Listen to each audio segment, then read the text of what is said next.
Oi pessoal, tudo bem? Eu sou a doutora Tuane Lima e hoje eu vou conversar um pouquinho com vocês a respeito de anatomia de cabeça e pescoço. Bom pessoal, então conforme nós falamos na sala de aula, hoje eu vou mostrar para vocês os principais pontos anatômicos das estruturas ósseas envolvendo o crânio e a nossa face. Relembrando, nosso crânio constitui o esqueleto da nossa cabeça, onde nós podemos dividi-lo em duas regiões. Regiões de neurocrânio, que vai ser toda a minha parte de calota craniana, onde vai estar protegendo o meu encéfalo, e víscero-crânio, que vai ser os ossos que constituem a nossa face. Então, nessa vista anterior do crânio, nós vamos começar com os principais pontos anatômicos da nossa região mais superior. Vamos começar com o nosso principal ponto anatômico, que a gente falou bastante em sala de aula, que é um ponto fixo que tem na nossa face, que nós utilizamos bastante na odontologia. Qual esse ponto se chama glabela. A glabela ela fica localizada no meu osso frontal e logo acima dela eu vou ter a escama frontal. Abaixo da minha glabela nós teremos uma sutura, que o nome dessa sutura se chama sutura frontonasal. Ao redor da minha glabela eu vou encontrar dois arcos, onde esse arco se chama arco supraciliar. Vindo ao lado do meu arco supraciliar, eu vou ter uma alteração anatômica, onde essa alteração anatômica nós chamamos de incisura supraorbital. Se eu seguir um ponto paralelo, uma linha paralela à minha incisura supraorbital, eu vou chegar no meu forame infraorbital. Então, observando agora a nossa órbita, lembra que eu falei para vocês que a nossa órbita nós vamos ter ossos que estarão ao redor dela. Quando eu falo que tenho ossos ao redor da minha órbita, nós vamos falar de uma maneira mais formal, mais anatômica. Então, quando eu quero dizer que algo está ao redor, eu vou falar que está margeando. Então, se está margeando a minha órbita e está acima, eu vou chamar de margem supraorbital. Agora, se ela está abaixo, vai se chamar margem infraorbital. E nós teremos dois pontos também que nós vamos lembrar bastante das regrinhas do português, onde nesses pontos eu vou ter uma área que vai se chamar processo zigomático do frontal. Por quê? Porque eu estou falando do meu osso frontal, mas na sua localização, na sua vista zigomática. Agora, se eu estou falando dessa estrutura um pouquinho mais abaixo, eu vou chamar ela de processo frontal do zigomático. Por quê? Porque eu estou falando do meu osso zigomático, mas na sua vista frontal, na sua vista mais anterior.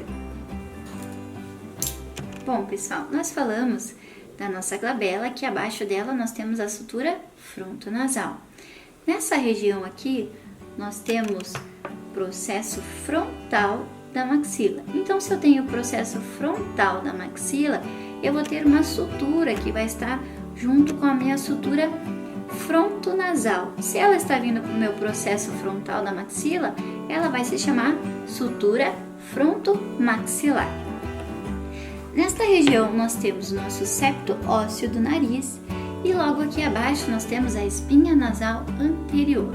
Então, observando a minha maxila, na minha maxila eu vou ter os processos alveolares e nos meus processos alveolares eu vou ter uma região mais abaulada, mais afundada entre os meus dentes incisivos, que eu vou chamá-la de fóvea incisiva. E na minha região de caninos, eu vou ter uma região com uma maior eminência, com maior volume, uma maior projeção. Então, nessa região, eu vou chamar ela de eminência canina.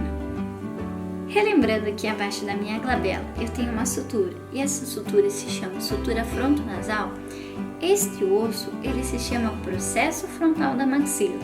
Então, se a minha sutura frontonasal ela está vindo para o meu processo frontal da maxila, essa sutura terá o nome de sutura frontomaxilar.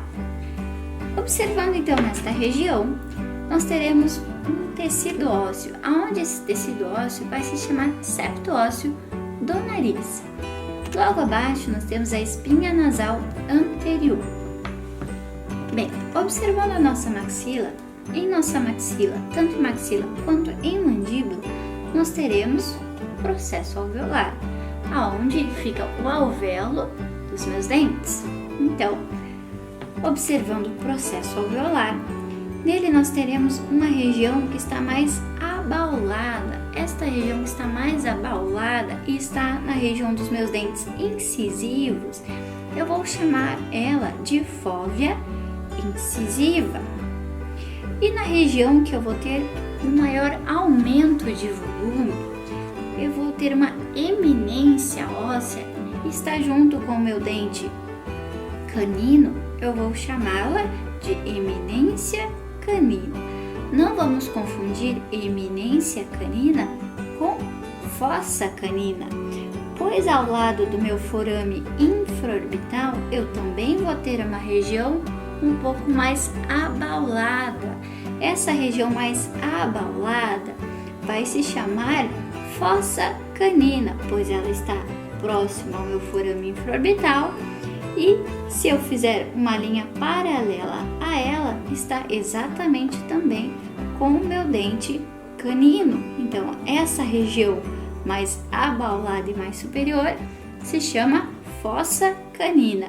Agora, essa região do meu processo alveolar, que eu tenho uma eminência, um crescimento ósseo mais elevado em conjunto com o meu dente canino, eu vou chamá-lo de eminência canina. Bom, mais uma estrutura anatômica que nós temos relacionada à nossa maxila é a região de crista zigomática alveolar. Vamos lembrar que a crista zigomática alveolar, ela vai estar nessa região da nossa maxila, sempre relembrando que ela vai estar entre primeiro e segundo molar, pois a nossa maxila ela vai ter uma angulação. Então, nessa angulação, eu vou ter a sua crista zigomática alveolar. Se eu passar uma linha reta nesta área, nós vamos observar exatamente a crista zigomática alveolar. Continuando, mais um ponto anatômico que nós encontramos na nossa maxila é a crista zigomática alveolar, aonde ela está localizada exatamente nesta região. Relembrando que a nossa maxila não é um osso totalmente reto, ele vai ter uma angulação. Então, nessa angulação, entre meu primeiro e segundo molar superior, eu vou localizar a minha crista zigomática alveolar. Bom, falamos sobre a nossa maxila, agora vamos para a nossa mandíbula. Lembrando que a nossa mandíbula ela é composta por ramo, ângulo e corpo. E aqui nós também conseguimos observar o processo alveolar com suas eminências alveolares. Bem, nesta visão da nossa mandíbula, nós teremos uma linha nesta região, a qual se chama linha oblíqua. Aqui na nossa região de ângulo, logo à frente, nós teremos uma tuberosidade, onde essa tuberosidade, nós nomeamos ela de tuberosidade massetérica. Lembra que eu falei para vocês em aula para a gente fazer a palpação do músculo masseter? Então, ele vai ficar exatamente nessa região, logo à frente do nosso ângulo da mandíbula. Demonstrando agora nessa mandíbula separada do nosso crânio, nós vamos analisar alguns pontos. Esse ponto mais anterior nós chamamos de processo coronoide. O processo atrás do nosso processo coronoide nós chamamos de processo condilar, onde é a nossa cabeça da mandíbula, também com a nomenclatura de côndilo. Nessa região, nós vamos ter uma área que eu brinquei com vocês em sala de aula, que é o nosso U da mandíbula, onde o seu nome é incisura da mandíbula. E nesta outra visão, então se nós temos nosso processo coronoide, nesta área nós teremos uma fóvea, onde essa fóvea se chama fóvea pterigóidea. E neste ponto, nós temos então o nosso forame mentoriano. Bem, nesta visão lateral do nosso crânio, nós vamos relembrar alguns pontos anatômicos que estarão formando a nossa articulação temporomandibular. Então, nós temos aqui a nossa cabeça da mandíbula, também conhecida como côndilo, onde ela vai ter uma casinha que vai se encaixar. Lembra que eu falei para vocês em sala de aula? O nome dessa casinha fica exatamente nessa região, que nós chamamos de fossa mandibular. À frente da nossa fossa mandibular, nós temos a eminência articular. Então, eminência articular, fossa mandibular e atrás nós teremos o processo retroarticular. Essa região retroarticular, ela vai ser o stop do nosso côndilo. Lembra que eu falei para vocês? Para não ter o perigo do nosso côndilo estar saindo da sua fossa para não vir para a região de base de crânio. Então, conseguem observar lá no vídeo, quando eu faço o movimento da minha cabeça da mandíbula. Então, minha fossa mandibular, eminência articular e processo retroarticular. Quando eu fizer a abertura da minha cavidade bucal, o meu côndilo, a minha cabeça da mandíbula está lá na minha fossa e o meu processo retroarticular, vai estar protegendo, fazendo um stop para o meu côndilo não estar saindo de posição. E atrás do meu processo retroarticular, nós temos o poro externo, poro acústico externo. Lembra que poro é quando eu falo da sua saída, e quando eu falo meato, eu estou falando de todo o seu trajetório, o seu caminho. Então, nós podemos relacionar como poro acústico externo ou como meato acústico externo, que está muito próximo com a nossa região da articulação temporomandibular, que eu também contei para vocês em sala de aula. E logo atrás nós temos um processo, o nome desse processo nós chamamos de processo mastoide, que nesta região nós teremos um músculo que vai passar por aqui, que eu falei para vocês que é o músculo esternocleidomastoide. Bem, nesta visão nós estamos analisando o nosso palato ósseo. Lembrando que o nosso palato ósseo é a região palatina da nossa maxila, ou seja, processo palatino da maxila. E ele é composto por duas suturas principais, aonde eu tenho a sutura palatina mediana, que é a nossa linha média, e uma sutura palatina transversa, que vai estar mais na região posterior do meu palato ósseo. Nessa região mais posterior do meu palato ósseo, eu vou ter uma espinha nasal, que eu chamo espinha nasal posterior. Lembrando que na vista anterior do nosso crânio, nós temos a espinha nasal anterior. Logo aqui atrás, também na região mais posterior do nosso palato ósseo, nós temos dois forames. O forame maior, onde eu vou chamá-lo de forame palatino maior, e atrás dele eu tenho um forame menor. Então, se este forame é o forame palatino maior, atrás dele eu tenho o forame palatino menor. Nesta região também, em conjunto com o nosso terceiro molar superior, o nosso famoso siso, dente do juízo, nós temos a tuberosidade da maxila. Nesta região nós também vamos encontrar o processo pterigóide, onde nós vamos ter duas musculaturas, dois músculos nessa região, que nós chamamos de músculo pterigóide, aonde teremos músculo pterigóide medial. Lembra que eu brinquei com vocês? Tudo que está próximo da minha linha média, já que eu tenho a sutura palatina mediana. Então, se eu tenho processo pterigóide, onde eu vou ter um músculo próximo a essa linha média, ele vai chamá-lo músculo pterigóide medial. E a sua parede mais lateral, teremos o músculo pterigóide lateral.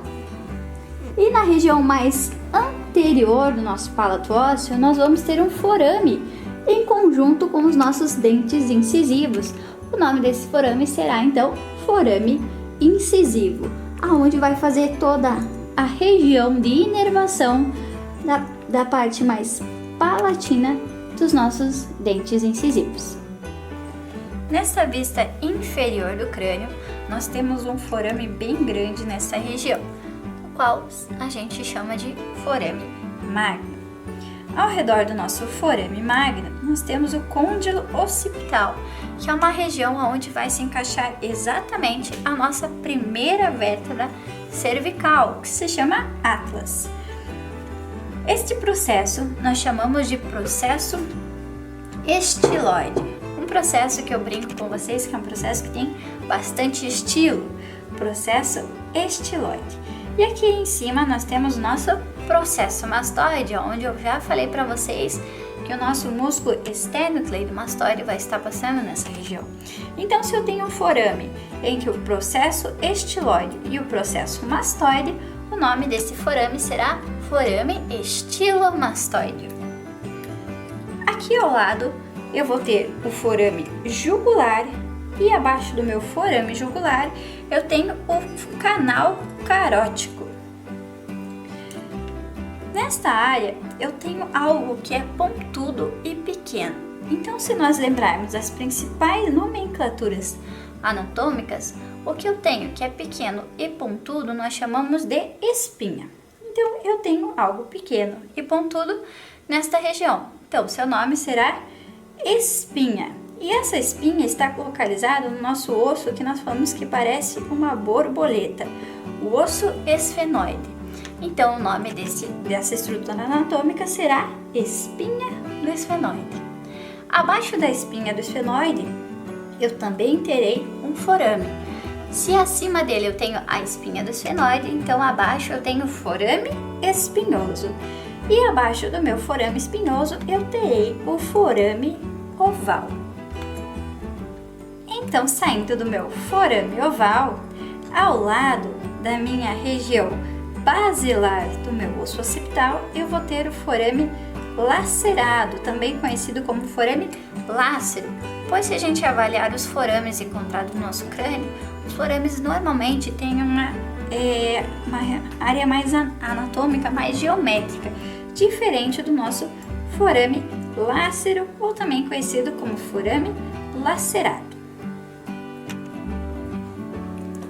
Bom, visualizando agora a nossa região posterior da nossa mandíbula, lembra que eu falei para vocês que o nome desse processo se chama processo pterigóideo, onde nós vamos ter o músculo pterigóideo medial e o músculo pterigóideo lateral. São músculos que vão auxiliar nos nossos movimentos mastigatórios.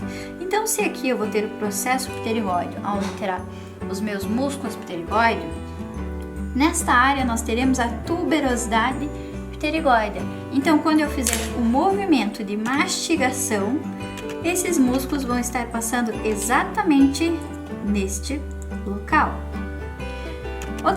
Outros pontos anatômicos nesta vista, nós temos aqui a região de fossa digástrica, que também nós teremos o músculo digástrico para estar auxiliando nos nossos movimentos mandibulares. Nesta região, nós temos a fossa digástrica, aqui também temos um músculo que se chama músculo digástrico, que vai ajudar nos nossos movimentos mandibulares. Nesta área, nós temos uma fóvea. Aqui nós chamamos de fóvea sublingual, pois vai estar abaixo da minha língua. E abaixo da minha fóvea sublingual, nós teremos outra fóvea que se chama fóvea submandibular.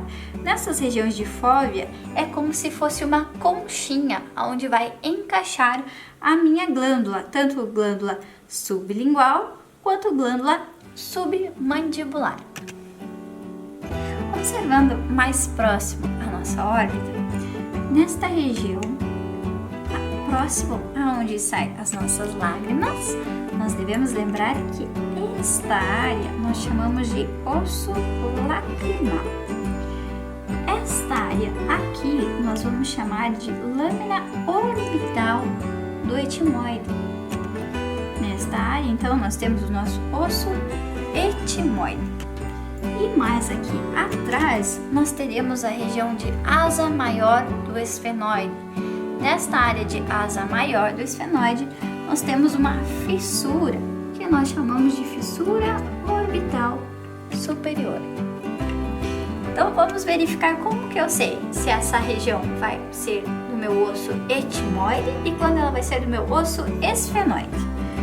Então eu colocando o meu instrumento nesta área aqui, então eu analisando aquele ponto que vai ser a lâmina orbital do meu osso etimoide, eu tenho que relembrar que essa estrutura óssea vai se chamar de osso etimoide. Agora, se eu estou falando da asa maior do esfenoide, olha nessa visão interna do nosso crânio, que a gente tem exatamente aquele osso em formato de borboleta que eu desenhei para vocês na sala de aula. Então, aqui nós vamos ter a região do osso etimoide e esta área aqui vai ser a asa maior do esfenoide. Acompanhem comigo onde eu vou estar apontando.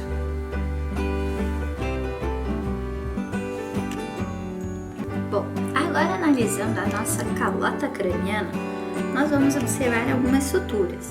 Então, tendo em vista a minha calota craniana, eu devo lembrar que este osso é o nosso osso frontal, essa região mais posterior é o nosso osso occipital e os nossos ossos parietais.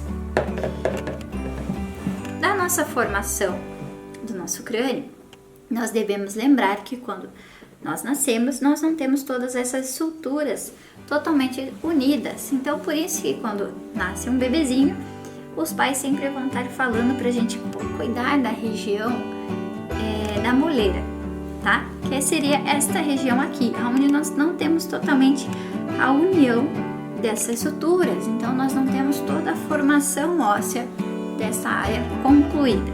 Por quê? Porque nós precisamos que tenha uma mobilidade dessa área para o nenê estar nascendo. Então, quando nós temos então uma calota de um humano adulto, que é conforme essa que a gente está analisando, nós vamos ter uma sutura coronal, que é o que eu falei para vocês, que é igual na cirurgia e traumatologia bucomaxilofacial, que nós utilizamos um tipo de acesso cirúrgico, que eu falei para vocês que é de orelha a orelha. Então, é a nossa incisão coronal, é devido exatamente a essa sutura, uma sutura coronal. Além da minha sutura coronal, eu vou ter uma sutura em região de linha média, tá? Essa sutura em região de linha média, nós chamamos ela de sutura sagital. Então, quando eu tenho um encontro da minha sutura coronal com a minha sutura sagital em região anterior, na região mais frontal da minha calota, eu vou chamar ela de bregma, que é exatamente esta área aqui. Agora, quando eu for falar do encontro da minha linha sagital na minha região mais occipital, o nome desse encontro vai se chamar lambda.